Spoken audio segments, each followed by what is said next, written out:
और भाई, कैसे हो? हाय भाई, मैं ठीक हूँ। तुम कैसे हो? कितनी गेमिंग करते हो भाई तुम? बोर नहीं होते क्या?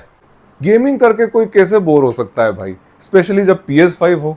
हाँ वो तो है, गेमिंग का तो अलग मजा है। वैसे तुम PlayStation 5 में गेमिंग काफी टाइम से कर रहे हो, अब तुम्हें एक्सबॉक्स भी ले ही लेना चाहिए। एक नया एक्सपीरियंस होगा। भाई फिलहाल तो एक्सबॉक्स लेने का कोई प्लान नहीं है, क्योंकि PS5 के साथ ही मुझे इतना मज़ा आ रहा है, मैं PS5 के साथ ही इतना सेटिस्फाइड हूँ, इतनी बढ़िया गेमिंग हो रही है कि एक्सबॉक्स की मुझे ऐसी कुछ खास ज़रूरत लग नहीं रही है।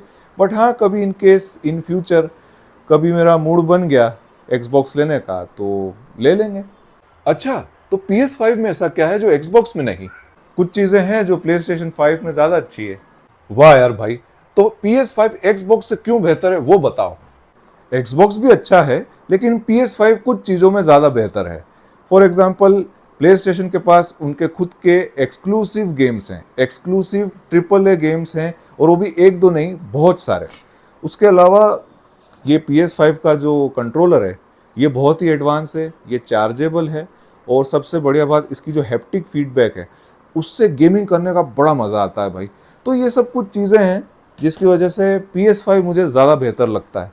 हाँ, और तुम्हारा पिछले एक साल का गेमिंग एक्सपीरियंस भी हमारे साथ शेयर करो प्लीज। तो चलो ठीक है, बात करते हैं। तो दोस्तों, जैसा कि आप समझ ही गए हो कि आज हम बात करने वाले हैं PS5 के बारे में, कि why PS5 is better than any other gaming console. तो दोस्तों, सबसे पहले बात करते हैं PS5 की प्राइस के बारे में। तो दोस्तों, अगर मैं मेरी बात करूं तो मैंने आज से एक साल पहले यानी कि जून 2024 में PS5 खरीदा था। तो उस वक्त रेट्स कुछ अलग थे। उस वक्त PS5 का जो डिजिटल वेरिएंट है उसका रेट था कुछ 40,000 रुपये, और उस वक्त जो डिस्क एडिशन चलती थी वो था लगभग 50,000 के आसपास। मतलब दोनों में ही 10,000 का फ़र्क है। लेकिन अब मैंने सुना है कि प्राइस थोड़ी सी इंक्रीज़ हुई है, अब लगभग 5-5 हज़ार रुपये दोनों में बढ़ गए हैं। मतलब जो वेरिएंट 40,000 का था वो अब 45 का हो गया है, और जो 50 का था वो अब 55 हो गया है। तो अगर अब आप कहीं भी जाओगे डिजिटल वेरिएंट लेने के लिए तो आपको 45,000 के आसपास मिलेगा।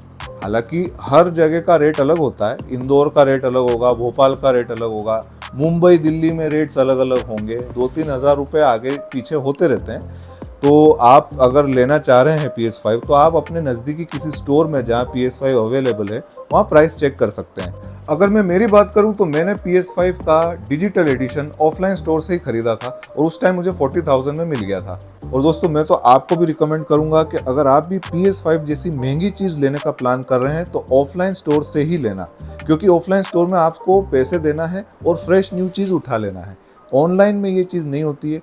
ऑनलाइन में आप क्या मंगाते हैं, वो चीज़ आपने मंगाई क्या है और आ क्या जाता है, कुछ कह नहीं सकते। बहुत स्कैम चल रहा है। कई बार सेकेंड हैंड चीज़ आ जाती है, कई बार डिफेक्टिव चीज़ आ जाती है। पूरे पैसे देने के बाद भी चीज़ आपको अगर सेकेंड हैंड मिले या डिफेक्टिव मिले तो बहुत दुख होता है। तो इसलिए ऐसी चीज़ें ऑनलाइन मंगाने से पहले मेरे ख्याल से आपको 10 बार सोचना चाहिए। दोस्तों, अगर PS5 के स्पेसिफिकेशंस की बात करें तो भैया ये बड़ा ही इंटरेस्टिंग टॉपिक है। PS5 4K सपोर्ट करता है दोस्तों, यानी कि इसमें आप 4K गेमिंग कर सकते हैं, वो भी 120 हर्ट्ज के साथ। मतलब आपके पास कोई 4K 120 हर्ट्ज सपोर्ट करने वाला टीवी या फिर मॉनिटर होना चाहिए, तभी आप गेमिंग का असली मजा ले पाएंगे। दोस्तों, इसके हार्डवेयर की बात करें तो PS5 में कस्टम AMD Zen 2 का सपोर्ट दे रखा है। मतलब ये एक CPU है जो कि गेमिंग के हिसाब से बहुत पावरफुल माना जाता है।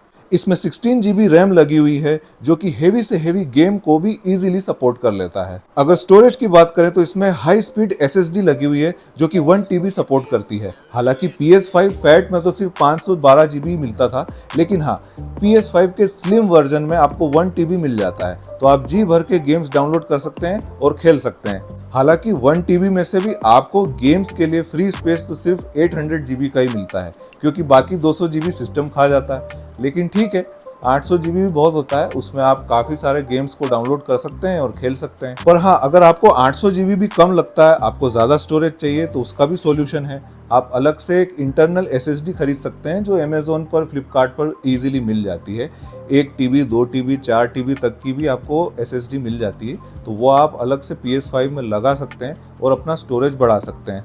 PS5 में डॉल्बी विजन और 3D साउंड का भी सपोर्ट आ गया है दोस्तों। तो अब गेमिंग एक्सपीरियंस आपका और ज्यादा नेक्स्ट लेवल होने वाला है। अब बात करते हैं PS प्लस मेंबरशिप के बारे में, जिसके बारे में काफी लोग जानना चाहते हैं। मेरे पास कमेंट्स भी आती है कि भाई PS प्लस मेंबरशिप के बारे में ज्यादा जानकारी दो। तो चलो आज उस बारे में भी बात कर ही लेते हैं। दोस्तों PS प्लस मेंबरशिप भी 3 तरह की आती है, तो आप अपने बजट के हिसाब से कोई सी भी चुन सकते हैं। वैसे मैं मेरी बात करूं तो मेरे पास डीलक्स मेंबरशिप है, जो कि सबसे प्रीमियम मानी जाती है और उसमें मुझे काफ़ी सारे गेम्स हर महीने मिलते हैं। जी हाँ दोस्तों, मतलब ये मेंबरशिप 800 रुपये से शुरू होती है और इसमें आपको अनलिमिटेड गेम्स मिलते हैं। 100 ऑफ गेम्स मिल जाएंगे। कई तो AAA टाइटल्स मिल जाते हैं, जैसे कि GTA 6 हो गया, गॉड ऑफ वॉर रैग्नारोक हो गया, और भी ऐसे कई सारे गेम्स हैं। आपका लास्ट ऑफ अस हो गया और अनचार्टेड हो गया। ऐसे बड़े गेम्स आपको इस मेंबरशिप में खेलने को मिलेंगे।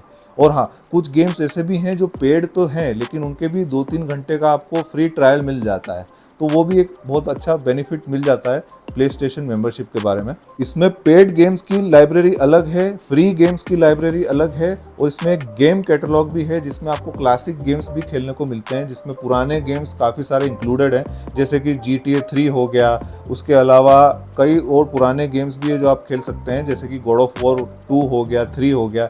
ये सारे गेम्स भी उसमें इंक्लूडेड हैं। तो दोस्तों, मेंबरशिप लेने के बाद आपको इतने सारे गेम्स मिलेंगे कि आप खेलते खेलते बूढ़े हो जाओगे, लेकिन गेम्स खत्म नहीं होंगे।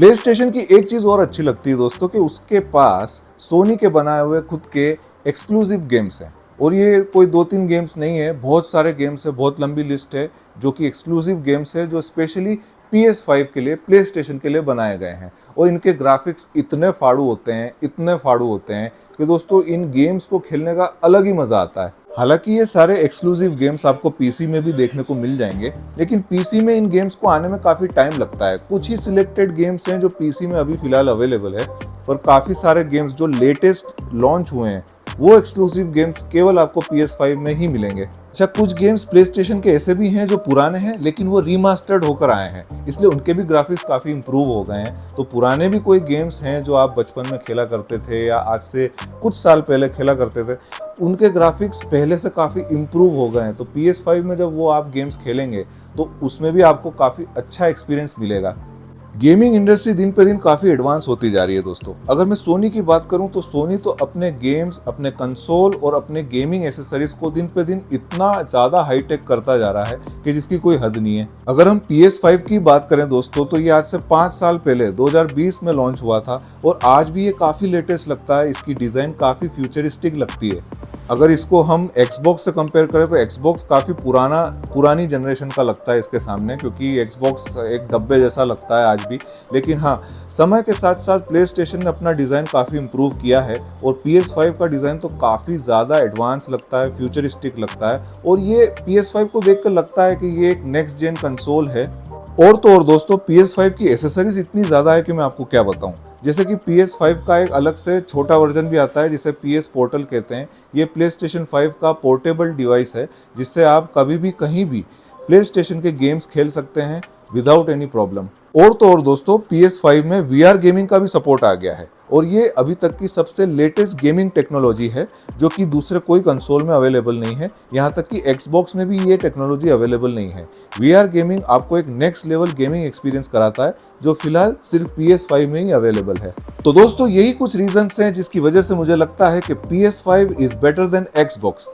हालांकि इस बारे में आपका क्या कहना है कमेंट सेक्शन में जरूर बताएं। वीडियो अच्छी लगी हो तो लाइक करें, शेयर करें और चैनल को सब्सक्राइब करें, क्योंकि मैं इस चैनल पर ऐसी गेमिंग वीडियोस बनाता रहता हूं।